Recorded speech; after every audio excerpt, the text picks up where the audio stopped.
Hey there guys, my name is Marcus, and in this video I'm going to show you step-by-step process how you can easily use quick announcement bar in Shopify. So the first thing you want to do is just simply click here, add application. And when you're going to do it, install app, and I will show you how you can easily implement it to your Shopify website. So just wait for a while until it's going to load, and here we go.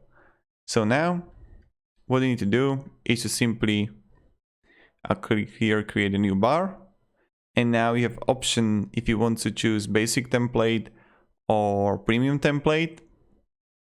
So I'm going to choose like this one here, or trust me, or important things. Now the name is going to be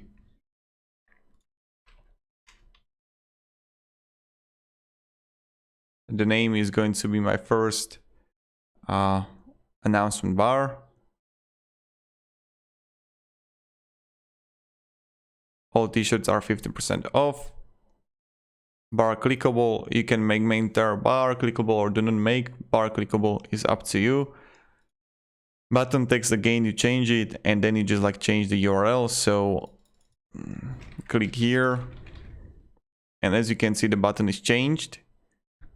You can also include close button, yes or no. If it's going to be yes, they can close it.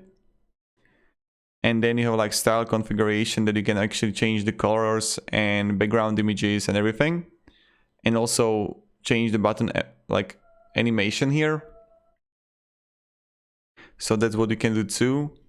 And when you got it,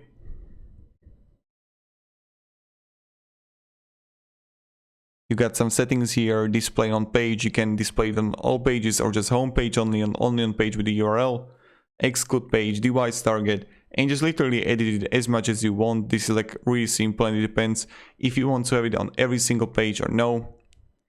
And now when you got it, click save. Right when I have it, I will just simply open the store here. And wow, all t-shirts are 50% off. Click here, and I'm right there. So this is pretty much it how you do it. And this is how you can do it too. If you're gonna have any questions, guys, ask me down below in comments. I'm really happy to help you. And have a great day and goodbye. See ya.